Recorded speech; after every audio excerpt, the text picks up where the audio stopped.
ہم وہی کہیں گے جو ہمارا دین ہم کو بتاتا ہے، عمل کرو تو تمہارا بھلا ہے۔ السلام علیکم ورحمۃ اللہ تعالی وبرکاتہ۔ الحمد للہ رب العالمین والعاقبۃ للمتقین، والصلاة والسلام علی رسولہ الکریم وعلی آلہ وصحبہ اجمعین۔ اما بعد، فاعوذ باللہ من الشیطان الرجیم، بسم اللہ الرحمن الرحیم۔ رضی اللہ عنہم ورضوا عنہ، صدق اللہ العظیم وصدق رسولہ النبی الامین المتین الکریم، ونحن علی ذلک لمن الشاہدین والشاکرین، والحمد للہ رب العالمین۔ ان اللہ وملائکتہ یصلون علی النبی یا ایھا الذین آمنوا صلوا علیہ وسلموا تسلیما۔ اللہم صل علی سیدنا شفیعنا مولانا محمد بارک وسلم، صلو علیہ الصلاۃ والسلام علیک یا رسول اللہ صلی اللہ تعالی علیہ وسلم۔ غوث اعظم بمن بے سر و سامہ مدد قبلہ دی، مدد کعبہ ایماں مدد بگرداب بلا افتاد کشتی، ضعیفان و شکست راہ تو پشتی، بحق خواجہ عثمان ہارونی، مدد کن یا معین دین چشتی۔ قادریہ منارے یا غوث اعظمی زنم، دمز شیخ احمد رضا خان قطب عالمی زنم، دمز شیخ اختر رضا خان قطب عالمی زنم۔ اعلی حضرت عظیم البرکت مجدد دین و ملت الشاہ امام احمد رضا خان فاضل بریلوی فرماتے ہیں، سرور کہوں کہ مالک و مولا کہوں تجھے، باغ خلیل کا گل زیبا کہوں تجھے، تیرے تو وصف عیب تناہی سے ہے بری، حیرہ ہوں میرے شاہ میں کیا کیا کہوں تجھے۔ لیکن رضا نے ختم سخن اس پہ کر دیا، خالق کا بندہ خلق کا آقا کہوں تجھے۔ ایک بار جی لگا کر گنبد خضرا میں آرام فرمانے والا، مدنی داتا محسن کائنات فخر موجودات محمد عربی روح فدا صلی اللہ تعالی علیہ وسلم کی بارگاہ میں دل سے درود پاک پڑھے۔ اللہم صلی علی سیدنا شفیعنا مولانا محمد بارک وسلم، صلو علیہ الصلاۃ والسلام علیک یا رسول اللہ صلی اللہ تعالی علیہ وسلم۔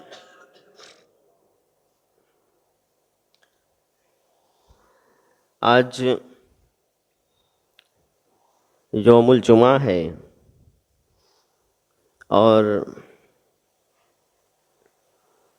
اپنے یہاں کل چاند دیکھنے کی کوششیں کی گئی لیکن کہیں نظر نہیں آیا، جس کی وجہ سے آج کی تاریخ 30 ذی الحجہ ہے، اور جب شرعی شہادت آ جائے گی پھر اس کے بعد تاریخ کا تعین کیا جائے گا۔ آج کے اس جمعہ میں اس شخصیت کا چرچا کریں گے جن کی شہادت لوگوں کے دلوں کو گہرا صدمہ دیا، اور وہ شہادت جس نے وار کیا آپ پر، وہ تاریخ 26 ذی الحجہ کی تاریخ تھی۔ انہیں امیر المومنین کہا جاتا ہے، خلیفۃ المسلمین کہا جاتا ہے، اور نبی پاک صلی اللہ تعالی علیہ وسلم کے دوسرے خلیفہ بھی ہیں۔ یعنی کہ جب وہ راستہ چلے تو راستے سے شیطان اپنا راستہ بدل دے۔ یہ وہی ہے جسے ہم اور آپ امیر المومنین، خلیفہ دوم، خلیفۃ المسلمین حضرت عمر فاروق رضی اللہ تعالیٰ عنہ کے نام سے جانتے ہیں۔ حضرت عمر فاروق رضی اللہ تعالیٰ عنہ کی وہ شخصیت ہے جو مرید مصطفیٰ بھی ہیں اور مراد مصطفیٰ بھی ہیں۔ جب نبی پاک صلی اللہ تعالی علیہ وسلم آپ کے مذہب اسلام میں داخل ہونے کے لیے خانہ کعبہ کے غلاف کو پکڑا تھا اور پکڑ کر کہا تھا، اے پاک پروردگار عالم، تیرا محبوب چاہتا ہے کہ میرا محبوب عمر بن جائے۔ اے پاک پروردگار عالم، میں چاہتا ہوں کہ عمر اسلام لے کر آ جائے، ایمان عمر کے اندر آ جائے، اسلام قبول کر لیں۔ اور نبی پاک صلی اللہ تعالیٰ علیہ وسلم جب دعا کرے تو اللہ رب العزت اسے رد کیسے فرما سکتا ہے؟ میرے آقا کریم صلی اللہ تعالیٰ علیہ وسلم غلاف کعبہ کو پکڑ کر دعا فرمائی، مولا عمر ایمان لے کر آ جائے۔ اور دعا کا اثر ایسا ہوا کہ حضرت عمر فاروق رضی اللہ تعالیٰ عنہ 40واں مذہب اسلام میں داخل ہونے والے مسلمان بن گئے۔ اور جب اسلام قبول کیا تو اسلام قبول کرنا تھا۔ حضرت ابن عباس رضی اللہ تعالیٰ عنہ خود روایت فرماتے ہیں، میرے آقا کریم صلی اللہ تعالیٰ علیہ وسلم کی بارگاہ میں صحابہ موجود تھے، اور حضرت عمر فاروق رضی اللہ تعالیٰ عنہ جیسے ایمان لائے تو اس کے بعد میرے آقا مسکرانے لگے۔ پھر دیکھتے کیا ہے، حضرت عبداللہ ابن عباس کہتے ہیں کہ نبی پاک صلی اللہ تعالیٰ علیہ وسلم سے پوچھا گیا، یا رسول اللہ آپ مسکرا کیوں رہے ہیں؟ کہا اس لیے کہ جبریل امین تشریف لائے تھے اور انہوں نے خوشخبری دی، یا رسول اللہ آج عمر ایمان لائے ہیں، اسی لیے آسمان میں فرشتے جشن منا رہے ہیں۔ تو حضرت عمر مرید مصطفیٰ بھی ہیں اور مراد مصطفیٰ بھی ہیں۔ یہ حضرت عمر فاروق رضی اللہ تعالیٰ عنہ کی ذات ہے۔ کون حضرت عمر فاروق رضی اللہ تعالیٰ عنہ؟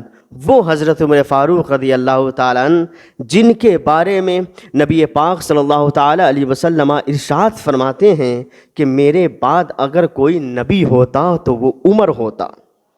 کیا مقام ہے حضرت عمر فاروق رضی اللہ تعالیٰ عنہ، اور اس کے باوجود بھی آپ ضعیفی کی عالم میں بھی آپ کو معلوم ہونا چاہیے کہ حضرت عمر فاروق رضی اللہ تعالیٰ عنہ 22.5 لاکھ مربع میل پر حکومت کرنے والے، اور ایک ضعیفی عالم میں بھی آپ اپنے مشکیزے کو اپنے کندھے پہ رکھ کر گھر جا رہے تھے۔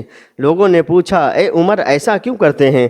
آپ دیجیے مجھے مشکیزہ، میں آپ کے گھر میں پہنچا دوں۔ تو حضرت عمر فاروق رضی اللہ تعالیٰ عنہ کہتے ہیں، نہیں، میں مشکیزہ اس لیے اٹھا رہا ہوں تاکہ اپنے نفس کو کچل دوں، ایسا نہ ہو کہ میرا نفس کہے عمر تو 22.5 لاکھ مربع میل پر حکومت کرتا ہے، اور پھر میں نفس کی باتوں میں آ کر خوب لوگوں کے سامنے اپنے تکبرانہ انداز کو پیش کروں۔ نہیں، میں اپنے نفس کو کچلنے کے لیے لوگوں کے سامنے خود خلیفہ ہونے کے باوجود بھی مشکیزیں اپنے گھر لے کر جا رہا ہوں۔ وہ عمر فاروق رضی اللہ تعالیٰ عنہ جب آپ کو خواہش ہوئی ایک مرتبہ مچھلی کھانے کی، سب کو خواہش ہوتی ہے نہ کوئی چیز کی، کبھی نہ کبھی کسی چیز کی خواہش ہو جاتی ہے۔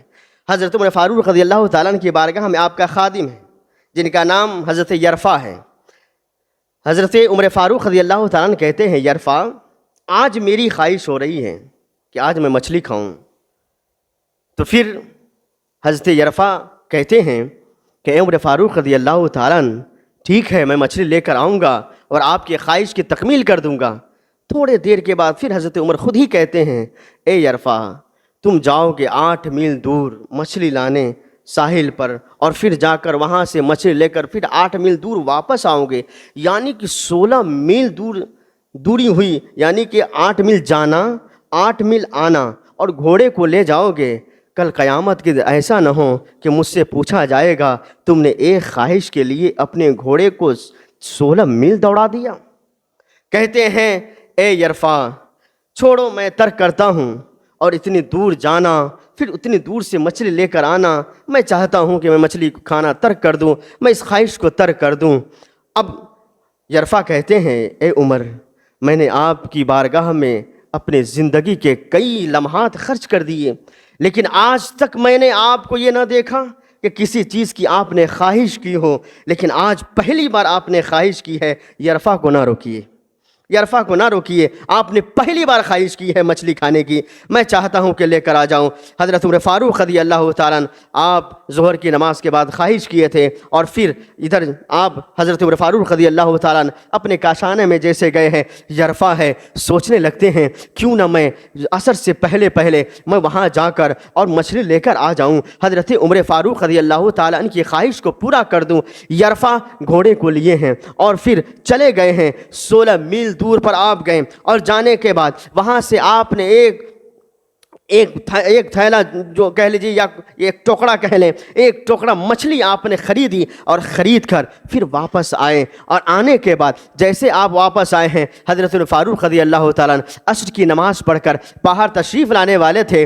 یرفع سوچتے ہیں کہ یہ گھوڑا ہے، مسلسل 8 میل گیا، مسلسل 8 میل واپس آیا، یہ پورے طور پر کیچڑ میں لگ گیا ہے، اس کے اوپر گرد و غبار لگ گئے ہیں، یہاں تک کہ اس کے کانوں سے پسینے ٹپک رہے ہیں۔ حضرت عمر فاروق رضی اللہ تعالیٰ اگر دیکھ لیں گے کہ گھوڑا اس قدر تھک گیا ہے، اس نے اپنے اندر سے اتنے پسینے نکالے ہیں صرف میری خواہش کی وجہ سے، تو حضرت عمر فاروق رضی اللہ تعالیٰ کبھی مچھلی نہیں کھائیں گے۔ اس لیے حضرت یرفع نے کیا کیا، میرے آقا حضرت عمر فاروق رضی اللہ تعالیٰ ابھی مسجد نبی میں ہیں، عصر کی نماز ادا فرما رہے ہیں، اور یرفع تیزی کے ساتھ آپ گئے ہیں کنویں کے پاس، گھوڑے کو لے جا کر اسے اچھی طریقے سے دھول دیتے ہیں، اور دھلنے کے بعد پھر لا کر ایک سائے میں اسے باندھ دیتے ہیں۔ حضرت عمر فاروق رضی اللہ تعالیٰ جب مسجد نبوی سے باہر نکلتے ہیں اور باہر نکلنے کے بعد کہتے یرفع کہاں گئے تھے؟ کہا اے عمر فاروق، اے امیر المومنین، آپ نے پہلی بار مچھلی کھانے کی خواہش کی ہے، اس لیے میں مچھلی لانے چلا گیا تھا، دیکھیے گھوڑا بھی ٹھیک ہے، میں بھی ٹھیک ہوں، اور مچھلی بھی لے کر آ گیا۔ حضرت عمر فاروق رضی اللہ تعالیٰ گھوڑے کے قریب جاتے ہیں اور جانے کے بعد گھوڑے کا معائنہ کرتے ہیں، پھر کان کے پیچھے دیکھتے ہیں تو کہتے یرفع تم نے صحیح طریقے سے پسینے تو دھو دیے، لیکن کان کے پیچھے سے جو پسینہ ٹپک رہا ہے کیا اسے دھلنا بھول گئے ہو؟ اے یرفع سنو، کل قیامت کے دن اللہ رب العزت کی بارگاہ میں جواب کیا دوں گا؟ اللہ تبارک و تعالیٰ کی بارگاہ میں کیا جواب دوں گا کہ ایک خواہش کے لیے عمر نے 16 میل گھوڑے کو دوڑایا ہے؟ یرفع یہ مچھلی میں نہیں کھا سکتا، اس مچھلی کو غریبوں میں تقسیم کر دو، اس مچھلی کو غریبوں میں تقسیم کر دو۔ حضرت عمر فاروق رضی اللہ تعالیٰ کے اندر اتنا خوف خدا تھا کہ مچھلی یعنی خواہش کی ایک مرتبہ، لیکن دیکھا کہ اس کے کھانے کے پیچھے کتنی محنتیں جڑی ہیں تو آپ نے اسے ترک فرما دیا اور اللہ رب العزت کی بارگاہ میں راضی ہونے لگے۔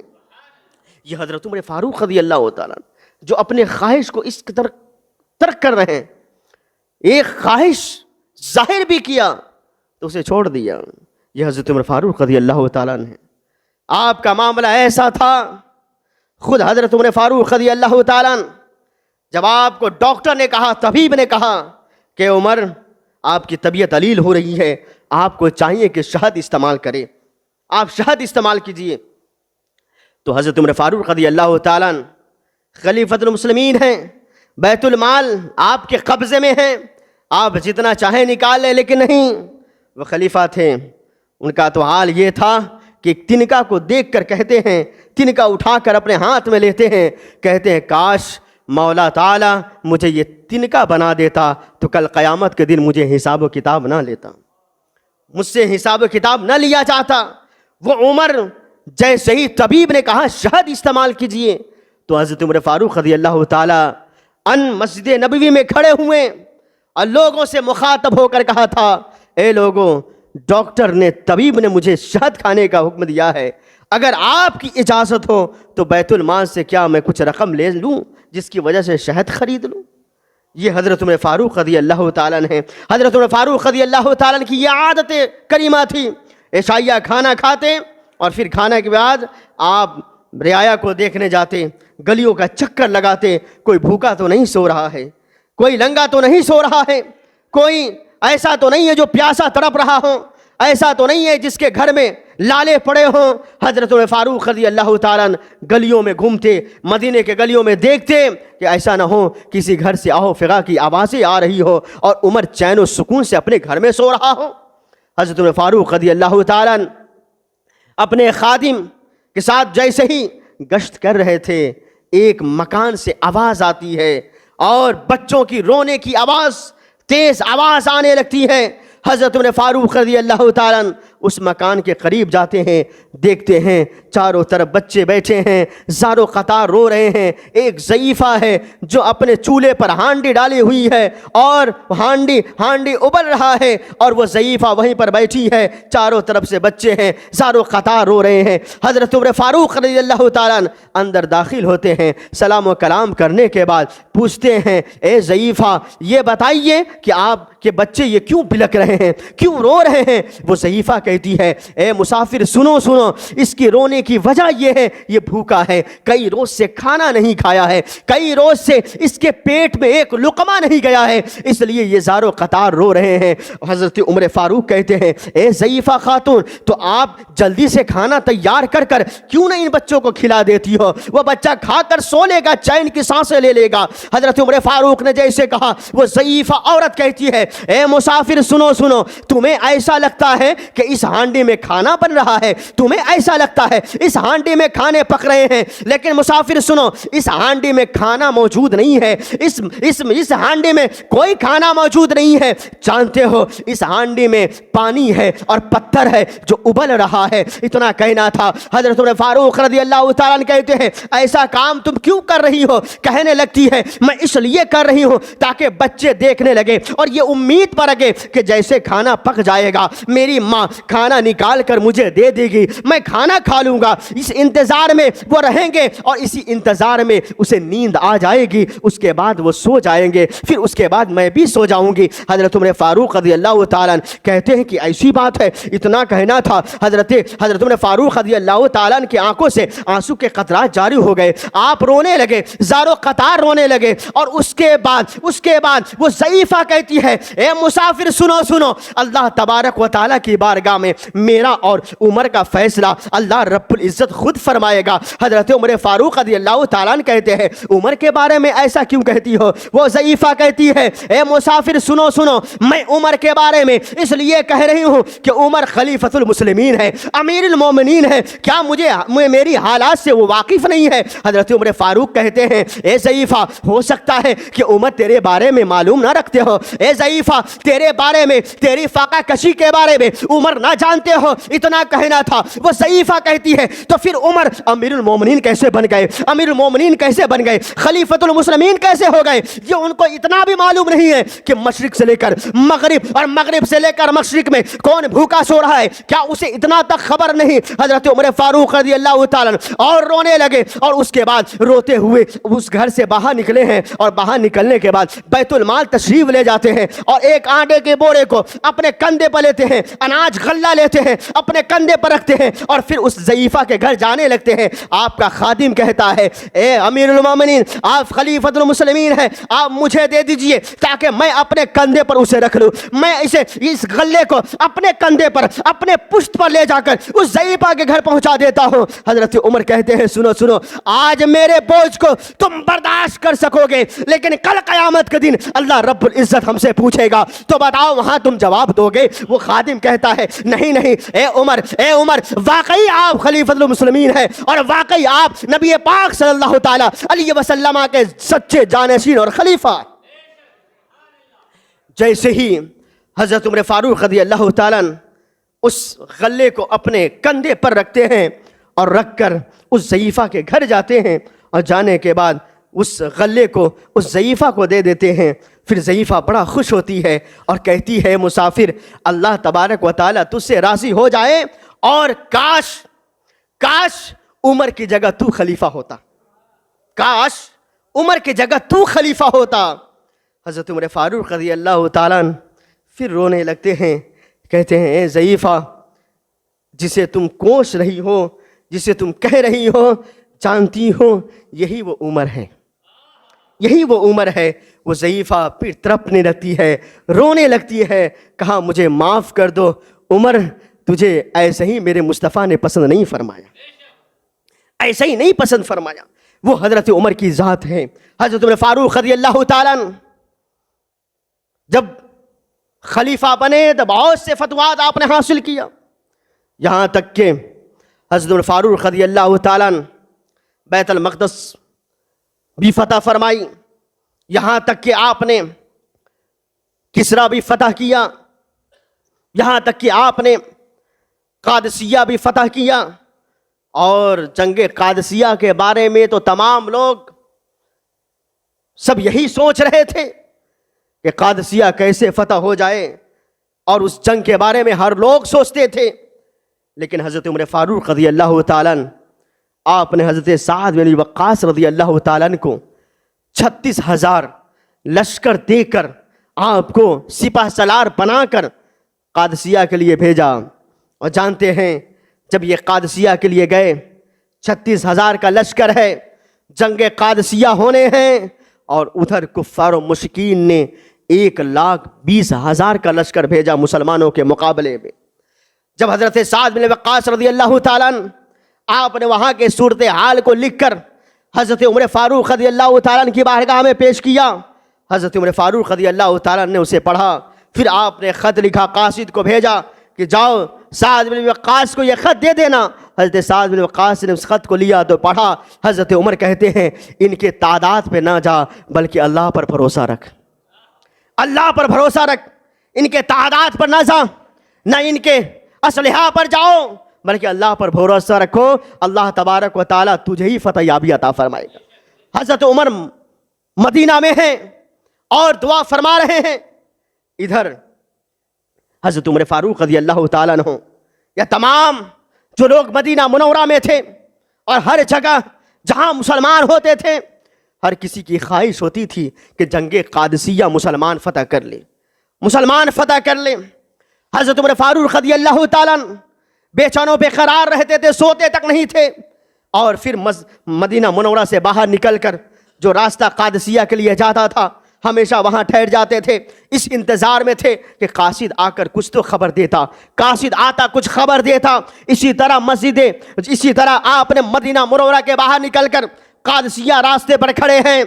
ایک دیکھا ایک غلام آ رہا ہے اور اپنے گھوڑے پر سوار ہیں، تیزی کے ساتھ مدینہ میں داخل ہو رہے تھے اور اسی قادسیہ راستے سے ہی آ رہا تھا. حضرت عمر فاروق رضی اللہ تعالیٰ سمجھ گئے ہو سکتا ہے یہ وہیں سے آ رہا ہو سکتا ہے یہ کوئی خبر دے کہ مسلمانوں کے ساتھ کیا ہوا ہے. جیسے ہی وہ قریب آیا، حضرت عمر فاروق رضی اللہ تعالیٰ کو وہ غلام نہ پہچان سکا. وہ تیزی کے ساتھ جا رہا تھا. جا کہاں رہا تھا وہ غلام؟ جا رہا تھا حضرت عمر ہی کی بارگاہ میں. لیکن حضرت عمر فاروق رضی اللہ تعالیٰ قادسیہ کے راستے پہ ہے، وہ غلام نہ پہچان سکا. اور حضرت عمر فاروق رضی اللہ تعالیٰ اس کے نکیل کو پکڑ رہے ہیں اور پوچھ رہے ہیں یہ بتاؤ تم آئے کہاں سے ہو؟ کہنے لگا میں قادسیہ سے آ رہا ہوں. حضرت عمر فاروق رضی اللہ تعالیٰ پیچھے حضرت فاروق رضی اللہ تعالیٰ پیدل اس کے لگام کو پکڑے ہوئے چل رہے ہیں اور غلام سے باتیں کر رہے ہیں، پوچھ رہے ہیں بتاؤ قادسیہ کے بارے میں، قادسیہ کا حال کیا ہے؟ کہا ٹھیک ہے. کہا بتاؤ تو سعد بن وقاص کے بارے میں، ان کے بارے میں بتاؤ کیسے ہے وہ؟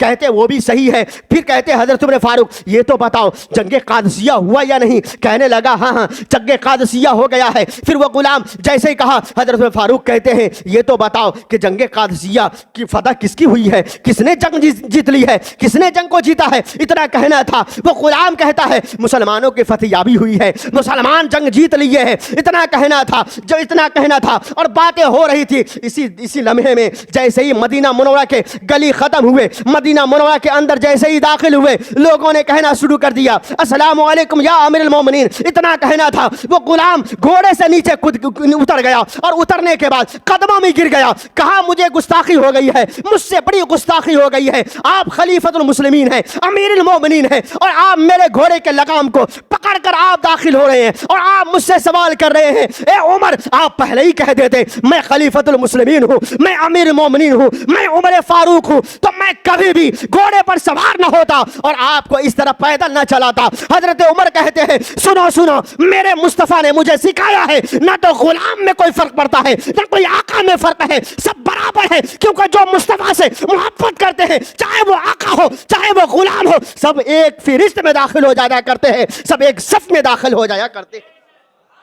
یہ غلام ہے، یہ ایسے غلام جو نبی پاک صلی اللہ تعالی علیہ وسلم کا سچا عاشق ہو، دل میں محبت رکھے ہوں. تو یہ بھی ہوتا ہے نا کہ خلیفۃ المسلمین ہیں، خلیفہ ہے مسلمانوں کے، اس کے باوجود بھی رتی برابر بھی تکبر نہیں، گھمنڈ نہیں، رتی برابر بھی آپ کے عدن غرور نہیں ہے. رتی برابر بھی آپ کے اندر ایٹیٹیوڈ نہیں ہے. کیوں؟ اس لیے کہ جتنا جھکو گے اللہ اتنا ہی بڑھا دے گا. جتنا ہی جھکنے کی کوشش کریں گے اللہ اتنی ہی بلندی عطا فرماتا رہے گا. یہ حضرت عمر نے ہمیں سکھایا. قیصر و کسریٰ اپنے تکبرانہ انداز میں کہتا تھا مجھے کوئی فتح نہیں کر سکتا تھا، نہ کوئی مجھے فتح کر سکتا ہے، لیکن اسے معلوم نہیں تھا کہ نبی پاک صلی اللہ تعالی علیہ وسلم نے خود ہی بشارت عطا فرما دی کہ کسریٰ مسلمان فتح کرے گا، کسریٰ مسلمان فتح کرے گا. اور ظاہر سی بات جو نبی پاک صلی اللہ تعالی علیہ وسلم کے زبان اقدس سے نکلی کوئی بھی بات ہو وہ پوری ہو کر رہے گی. کسریٰ فتح. حضرت عمر فاروق رضی اللہ تعالیٰ عنہ پھر حضرت سعد بن وقاص کو سپہ سالار بنا کر جب کسریٰ بھیجا، مدائن بھیجا. جانتے ہیں مدائن جا کر آپ نے جنگیں لڑی اور لڑنے کے بعد جب کسریٰ فتح ہو گیا، حضرت عمر فاروق رضی اللہ تعالیٰ عنہ کو جب خبر پہنچی کہ کسریٰ فتح ہو چکا ہے، وہ قیصر و کسریٰ جو اپنے آپ کو بہت پاورفل سمجھتا تھا، سمجھ رہے ہیں نا، پاورفل، اپنے آپ کو نہ سمجھو، تجھے پاور بھی دیا ہے تو اس وہ خالق کائنات جو خود پاور کو پیدا فرمایا ہے، تو اپنے پاور پہ زیادہ گھمنڈ کرنے کی ضرورت نہیں ہے. آج دیکھ رہے ہیں نا، اپنے پاور پہ بڑا گھمنڈ اسرائیل کرتا تھا، لیکن آج ایران نے کس طرح اس کو تباہ کیا ہے کہ اس کو سمجھ میں آ گیا کہ زیادہ تکبر ٹھیک نہیں ہے. اور ایک یہ بھی بات سمجھنے کی ہے، اگر دوست طاقتور ہو تو اس خیال میں نہ رہیں کہ ہمارا دوست طاقتور ہے تو ایسی صورت میں ہمارا کوئی کچھ بگاڑ نہ سکے گا. اسرائیل بھی اسی خیال خام میں تھا کہ ہمارا دوست ٹرمپ ہے جو اپنے آپ کو بہت بڑا پاورفل سمجھتا ہے. تیرا جو پاور یہ دنیاوی پاور ہے، اور میرا رب اگر چاہ لے تو نمرود کو لنگڑے مچھر سے ختم کر دیں. تو پھر اپنے آپ کو پاورفل سمجھنے لگے اور پھر پاورفل ساتھی کو سوچ کر اس طرح مسلمانوں پر ظلم و زیادتی کیا. ان کی دعاؤں کی آہ جب لگی تو نہ تو اسرائیل سکون سے ہے، نہ تو پاورفل اس کا دوست سکون سے ہے. اس لیے کہ اپنے آپ میں گھمنڈ کبھی پیدا نہ کرو، طاقت پر غرور نہ پیدا کرو. قیصر و کسریٰ بہت طاقتور اپنے آپ کو سمجھتا تھا، لیکن حضرت عمر فاروق رضی اللہ تعالیٰ عنہ کہ فوجوں نے اسے فتح کر لی. اور جانتے ہیں سلطنت کتنی آئی، مال غنیمت کتنے آیا، 30 خرب دینار آئے، درہم و دینار مسلمانوں کے قبضے میں. اور اسی میں بادشاہ کسریٰ کا کنگن بھی آیا تھا، اور اس کنگن کو حضرت عمر فاروق رضی اللہ تعالیٰ نے سراقہ کو بلا کر کہا، سراقہ تجھے یاد ہے کہ نبی پاک صلی اللہ تعالیٰ علیہ وسلم نے تجھ سے وعدہ لیا تھا اور کہا تھا اے سراقہ یاد رکھنا جب کسریٰ فتح ہو گئے اور پھر میں تمہارے ہاتھ میں شاہ کسریٰ کا کنگن دیکھ رہا ہوں. تو سراقہ بھی اس وقت ایمان لے کر آ گئے تھے، لیکن آج وہ تڑپ تڑپ کر اور کہتا تھا یا رسول اللہ آپ نے سچ کہا، آپ نے کہا اور آپ کے مراد یعنی مراد مصطفیٰ حضرت عمر نے وہ کنگن مجھے پہنا دیا. حضرت سراقہ کو وہ کنگن نصیب ہوا جو میرے آقا کریم صلی اللہ تعالیٰ علیہ وسلم نے پہلے بتا دیا تھا. نبی پاک صلی اللہ تعالیٰ علیہ وسلم نے جو جو ارشاد فرمایا سب ہوتے رہے. یہاں تک کہ حضرت عمر فاروق رضی اللہ تعالیٰ کہ بہت سارے واقعات ہیں، بہت فتیابی کے ہیں، بہت ساری کئی جمعے اگر لگ جائیں تو ان کی بات ختم نہیں ہونے والی ہے. بس اتنا حضرت عمر فاروق رضی اللہ تعالیٰ وہ ہیں، آج نبی پاک صلی اللہ تعالیٰ علیہ وسلم کے بارے میں کہتے ہیں حضور نہیں سنتے ہیں، ماشاء اللہ نہیں سنتے ہیں، ماذا دور و نزدیکی کے سننے والے و کان لالے کرامت پہ لاکھوں سلام. اعلیٰ حضرت نے ہمیں یہ عقیدہ دے دیا اور آج کا یہ گھامر کہتا ہے حضور سنتے نہیں ہیں. اب دیکھیں حضرت فاروق اعظم رضی اللہ تعالیٰ عنہ کو مسجد نبوی میں ہیں، خطبہ ارشاد فرما رہے ہیں، اچانک خطبے کے درمیان کہتے ہیں یا ساریۃ الجبل یا ساریۃ الجبل یا ساریۃ الجبل 3 مرتبہ ارشاد فرمایا. اور پھر اس کے بعد جب خطبے ختم ہو گئے لوگوں نے سوچا کہ حضرت عمر فاروق رضی اللہ تعالیٰ عنہ کو کیا ہو گیا کہ خطبے میں کہہ رہے ہیں یا ساریۃ الجبل, اور یہ ساریہ جو ہیں وہ تو ایران میں جا کر جنگ لڑ رہے ہیں اور یہیں سے یا ساریۃ الجبل کہہ رہے ہیں. اے ساریہ پہاڑ کی طرف دیکھو, اے ساریہ پہاڑ کی طرف دیکھو, اے ساریہ پہاڑ کی طرف دیکھو. سمجھ یہ بات نہیں آئی. جب جنگ ختم ہوئے اور حضرت ساریہ جب مدینہ منورہ میں تشریف لائے تو لوگوں نے ان سے پوچھا اے ساریہ کیا حال ہے؟ کہا سنو میں جب جنگ ہارنے والا تھا اور پیچھے پہاڑ تھے, پہاڑ سے دشمن اسلام داخل ہو رہے تھے, ہمیں خبر تک نہیں ہوئی تھی اور شکست کھانے والا تھا. اچانک امیر المومنین عمر فاروق کی آواز میں ایک بات آئی, یا ساریۃ الجبل, یا ساریۃ الجبل, اے ساریہ پہاڑ کی طرف دیکھو, اے ساریہ پہاڑ کی طرف دیکھو. جیسے وہ آواز گردش کی, وہ آواز کسی اور کی نہ تھی بلکہ امیر المومنین حضرت عمر فاروق رضی اللہ تعالیٰ کی. تو میں نے جیسے ہی پہاڑ کی طرف دیکھتے کیا ہے کہ ادھر سے دشمنان اسلام داخل ہو رہے ہیں. میں ادھر سے لڑائی کرنا شروع کر دیا, جنگ کرنا شروع کر دیا, یہاں تک کہ دشمنوں کو کاٹ ڈالا. جتنے دشمن بچے وہ فرار ہو گئے اور مسلمانوں کی فتح یابی ہو گئی. کہاں ہیں؟ مسجد نبوی میں حضرت عمر. اور دیکھ کہاں رہے ہیں؟ مدائن. دیکھ کہاں رہے؟ ایران. اب بتائیے تو صحیح, حضرت عمر مسجد نبوی میں رہ کر ایران کو دیکھ کر خبر دے رہے ہیں. تو اے میرے عاشقوں, میرے مصطفیٰ کے عاشقوں, مصطفیٰ کریم کے اوپر اپنے جان کو قربان کرنے والوں, آپ اگرچہ بیٹھے ہوں ہاویری کے مظفریہ مٹی مسجد میں, لیکن میرے مصطفیٰ مدینہ سے دیکھ رہے ہیں. میرے مصطفیٰ مدینہ سے آپ کو دیکھ رہے ہیں کہ میرے مصطفیٰ کریم صلی اللہ تعالیٰ علیہ وسلم کے عاشق کیسے ان کے خلیفہ کی تذکرے کو سن کر اشک کر رہے ہیں. حضرت عمر فاروق رضی اللہ تعالیٰ کی ذات تو وہ ذات ہے. حضرت علی کا خواب بھی یاد آتا ہے. جب حضرت علی رضی اللہ تعالیٰ نے خواب میں دیکھا کہ نبی پاک صلی اللہ تعالیٰ علیہ وسلم مسجد نبوی میں نماز فجر ادا فرما رہے ہیں, فجر کی نماز میرے آقا فرما رہے ہیں, میں پیچھے نماز ادا کر رہا ہوں. حضرت علی خواب میں دیکھ رہے ہیں. وہ زمانہ کس کا تھا؟ وہ دور تھا حضرت عمر فاروق کا. لیکن حضرت علی خواب میں دیکھ رہے ہیں نبی پاک صلی اللہ تعالیٰ علیہ وسلم فجر کی نماز پڑھا رہے ہیں, ہم نے پیچھے نماز پڑھ رہے ہیں. اچانک ایک شخص نماز سلام پھیرنے کے بعد ایک شخص آیا, ایک ٹکڑا کھجور لے کر نبی پاک صلی اللہ تعالیٰ علیہ وسلم کی بارگاہ میں پیش کر دیا, اور پیش کرنے کے بعد کہا یا رسول اللہ اسے نمازیوں میں تقسیم فرما دے. نبی پاک صلی اللہ تعالیٰ علیہ وسلم اسے تقسیم فرمانے لگے, اپنے ہاتھ سے سب کو دیتے جاتے. حضرت علی کہتے ہیں نبی پاک صلی اللہ تعالیٰ علیہ وسلم پہلے صف سے لے کر آخری صف تک سب کو دیتے رہے, یہاں تک کہ جب میری باری آئی. حضرت علی کہتے ہیں جب میری باری آئی ہے نبی پاک صلی اللہ تعالیٰ علیہ وسلم میرے قریب پہنچے تو یہ نہ کہا اپنے ہاتھ کو بڑھاؤ,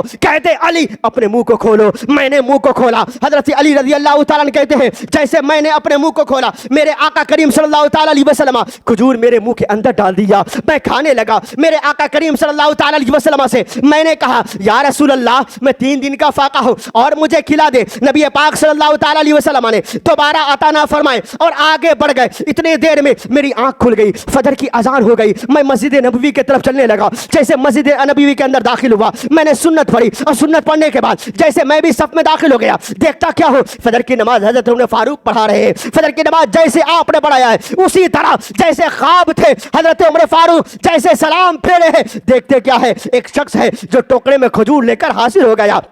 جیسے ہی ٹوکرے میں کھجور لے کر حاضر ہوا ہے اور وہ کہتا عمر نماز کے بعد تمام کو تقسیم کر دیجیے گا. حضرت عمر فاروق رضی اللہ تعالیٰ نے کھجور لیتے ہیں اور ایک پہلے صف سے لے کر آخری صف تک سب کو بانٹنے لگتے ہیں. حضرت علی کہتے ہیں جب میرا نمبر آیا تو میں قریب تھا, اور حضرت عمر فاروق کہتے ہیں علی اپنے ہاتھ کو نہ بڑھاؤ پر اپنے منہ کو کھول دو. حضرت علی کہتے ہیں جیسے میرے آقا نے مجھے خواب میں فرمایا تھا ویسے ہی حضرت عمر نے میرے ساتھ ایسا ہی کر رہے تھے. میں نے اپنے منہ کو کھولا. حضرت عمر فاروق رضی اللہ تعالیٰ نے کھجور میرے منہ میں ڈالا. میں نے کہا عمر اور کھلا دو. حضرت عمر کہتے ہیں اے علی سنو, اگر خام میں دوبارہ مصطفیٰ دے دیے ہوتے تو عمر تجھے انکار نہ کرنے دیتا, عمر تجھے پھر کھلا دیا ہوتا. تو پھر حضرت علی خواب دیکھ رہے ہوں اور تعبیر بتانے والا عمر فاروق. یہ پریکٹیکل تعبیر ہے, یہ پریکٹیکل جو خواب میں دیکھا وہی آپ مسجد نبی میں ملاحظہ فرما رہے ہیں. اور خواب علی نے دیکھا اور حضرت عمر اس کی تعبیر بتا رہے ہیں. کیا محبت تھی حضرت علی اور حضرت عمر میں، کیسی محبت. حضرت عمر خود کہتے ہیں میں دوڑ رہا تھا. حضرت علی کہتے ہیں آپ کہاں دوڑ کر جا رہے ہیں؟ کہا بیت المال سے ایک گھوڑا نکل کر چلا گیا، میں دوڑ کر اسے پکڑنے جا رہا ہوں. علی کہتے ہیں آپ اس طرح کر رہے ہیں، آپ کے بعد جو خلیفہ آئے گا وہ کیسے کیا کرے گا؟ اتنا مطلب کہ اچانک اپنے آپ کو اچنبے میں پڑ جانا. اور یہاں تک کہ جو رافضی حضرت علی رضی اللہ تعالیٰ عنہ کی محبت میں حضرت ابو بکر صدیق اور حضرت عمر فاروق رضی اللہ تعالیٰ عنہ سے بغض رکھتے ہیں، تو اسے بھی چاہیے کہ سوچے خود حضرت علی حضرت ابو بکر سے اتنی محبت، حضرت عمر سے اتنی محبت کہ آپ نے اپنے بیٹوں کا نام ابو بکر صدیق رکھا، اپنے دوسرے بیٹے کا نام عمر فاروق رکھا، تیسرے بیٹے کا نام عثمان رکھا. تو اس سے تو یہ رافضی کو سمجھ جانا چاہیے کہ علی کس قدر محبت کرتے تھے شیخین سے. یہاں تک کہ حضرت علی رضی اللہ تعالیٰ عنہ کی بیٹی ام کلثوم جس کا نکاح حضرت علی نے حضرت عمر فاروق سے کر دیا. اگر محبت نہ ہوتا تو کیسے نکاح کرتے؟ آج یہ روافض حضرت علی کی محبت میں، اسے تو محبت ہی نہ کہا جائے گا، علی سے وہ محبت کرتا ہے جس سے علی محبت کرتے ہو اور علی جس سے محبت کرتے ہیں. محبت اسے کہا جائے گا، اور وہ الحمدللہ یہ اہل سنت والجماعت کا عقیدہ ہے. یہ اہل سنت والجماعت کا سچا علی سے محبت کرنے والا اہل سنت والجماعت ہے، اور کوئی نہیں ہے. آج لوگ یوٹیوب میں اپنے آپ کو دماغ خراب کیے بیٹھے. کوئی حسن اللہ یاری ہے، اس کو مفتی صوفی کلیم حنفی صاحب نے اللہ یاری نام رکھا ہے. تو وہ ایسا خبیث ہے جو شیخین کے بارے میں طرح طرح کی باتیں کرتا ہے، حضرت عمر فاروق رضی اللہ تعالیٰ عنہ کی شان میں گستاخیاں کرتا ہے.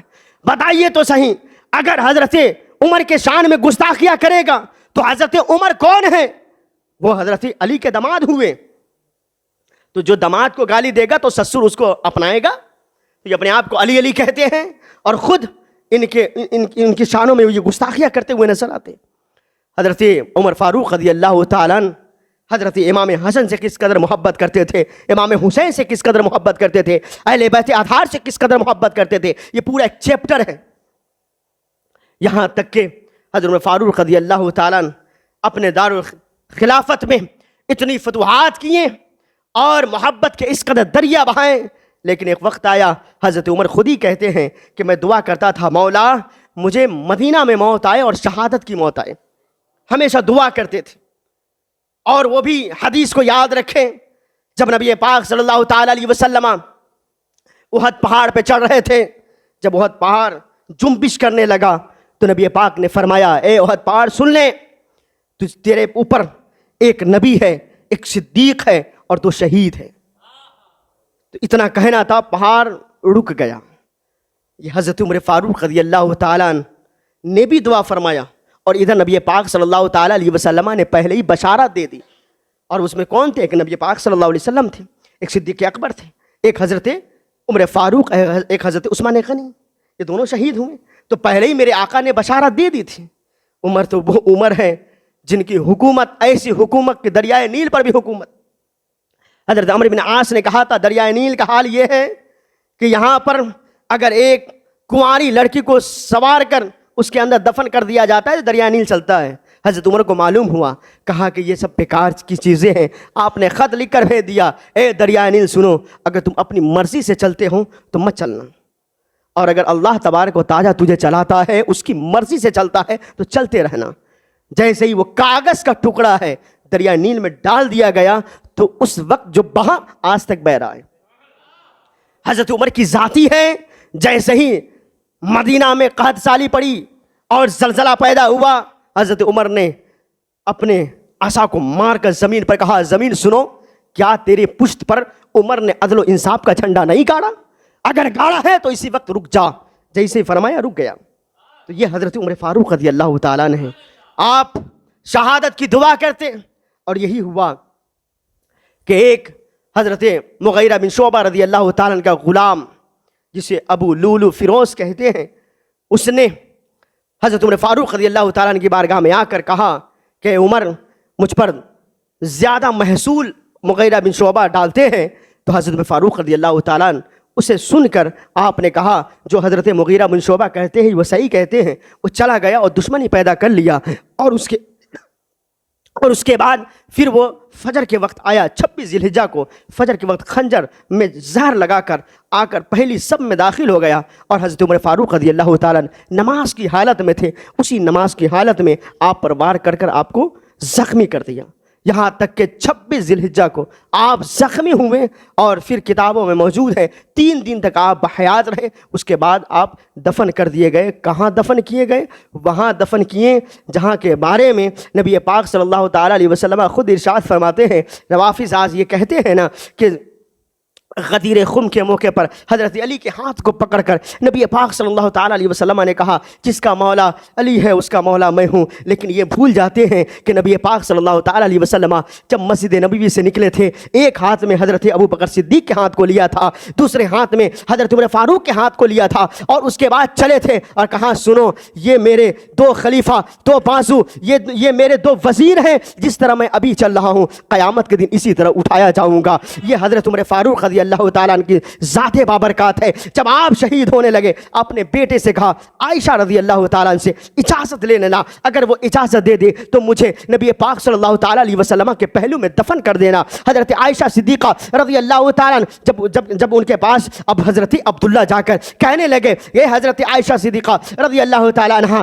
آپ اجازت فرما دیتے تو میرے والد محترم حضرت عمر رضی اللہ تعالیٰ عنہ کو نبی پاک صلی اللہ تعالیٰ علیہ وسلم کے پہلو میں دفن کر دیا جائے گا۔ حضرت عائشہ کہتی ہے میں یہ چاہتی تھی وہ جگہ میں اپنے لیے منتخب کر رکھی تھی، لیکن اگر عمر کی بات ہے تو میں کہتی ہوں ٹھیک ہے عمر کے لیے جائز ہے، لیکن جیسے حضرت عبداللہ رضی اللہ تعالیٰ حضرت عمر سے کہتے ہیں تو حضرت عمر کہتے ہیں اے عبداللہ سنو، ابھی غم میں عائشہ صدیقہ ہے، میری وفات ہو جائے پھر دوبارہ پوچھنا، اگر وہ اجازت دے دے تو مجھے دفن کر دینا۔ دوبارہ پوچھا گیا اور پھر نبی پاک صلی اللہ تعالیٰ علیہ وسلم کی بارگاہ میں حضرت عمر فاروق رضی اللہ تعالیٰ عنہ کو دفن کر دیا گیا۔ وہ نبی پاک صلی اللہ تعالیٰ علیہ وسلم جس طرح نبی پاک نے مسجد نبوی سے باہر نکل کر فرمایا تھا اسی طرح ہم اٹھائے جائیں گے، تو یقیناً وہ جگہیں ہیں جہاں پر حضرت ابو بکر صدیق ہے، وہ جگہیں ہیں جہاں حضرت عمر فاروق ہے، اور دونوں نبی پاک صلی اللہ تعالیٰ علیہ وسلم کے پہلو میں دفن ہے۔ یقیناً جب قیامت جب میدان محشر قائم ہوگا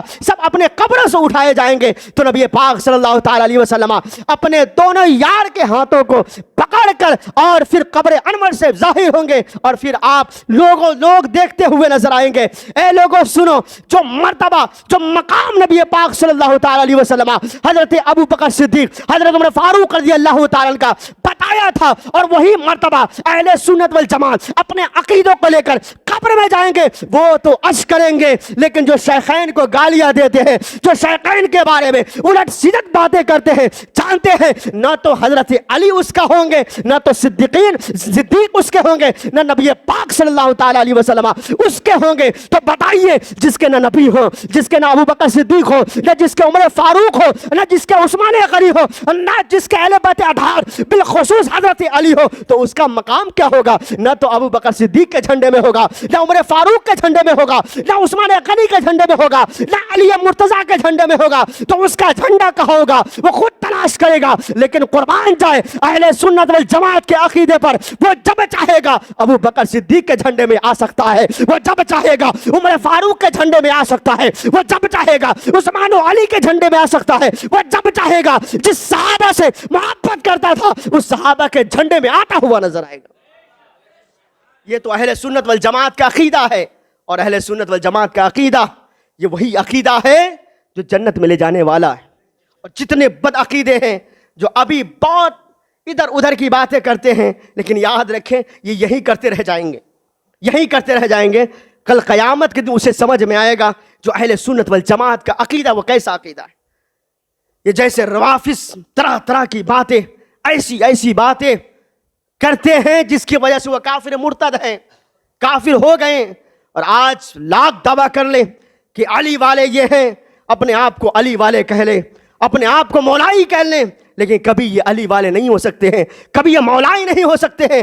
یاد رکھیں اگر کوئی سچا مولائی ہے تو اہل سنت والجماعت، جس سے علی نے محبت کیا اس سے ہم محبت کرتے ہیں، اور جس سے علی نے محبت نہیں کیا اس سے ہم محبت نہیں کرتے ہیں۔ میرے آقا کریم صلی اللہ تعالیٰ علیہ وسلم کی اس بات کو یاد رکھیے گا کہ نبی پاک نے حضرت علی سے خود کہا تھا علی کچھ لوگ ایسے ہوں گے جو تیری محبت میں گمراہ ہو جائیں گے، کچھ لوگ ایسے ہوں گے جو تیری دشمنی میں گمراہ ہو جائیں گے اور کچھ لوگ تیری محبت میں گمراہ ہو جائیں گے. تو آج کا یہ نلہ یاری ہو یا کوئی ہو جو اپنے آپ کو علی علی کہتے ہیں، یہ وہی ہے جو حضرت علی کی محبت میں گمراہ ہو رہے ہیں. اہل سنت والجماعت وہ جماعت ہے جو سرکار اعلیٰ حضرت نے ہمیں دیا ہے، جو مشن ہمیں دیا ہے. یقیناً اگر اس مشن پہ آپ رہیں تو یہاں بھی آپ کامیاب ہیں، اگر مر جائیں تو وہاں بھی کامیاب ہیں. اللہ رب العزت کی بارگاہ میں دعا ہے اللہ تبارک و تعالی ہم سب کو مسلک حق کا، مسلک اعلیٰ حضرت پہ جینا مرنا نصیب عطا فرمائے، اسی مسلک پہ خاتمہ نصیب عطا فرمائے. اللہ رب العزت شریعت مطہرہ پر زندگی گزارنے کی توفیق عطا فرمائے. صحابہ کرام اہل بیت اطہار سے ہم سب کو محبت کرنے کی توفیق عطا فرمائے. وآخر دعوانا الحمد للہ رب العالمین.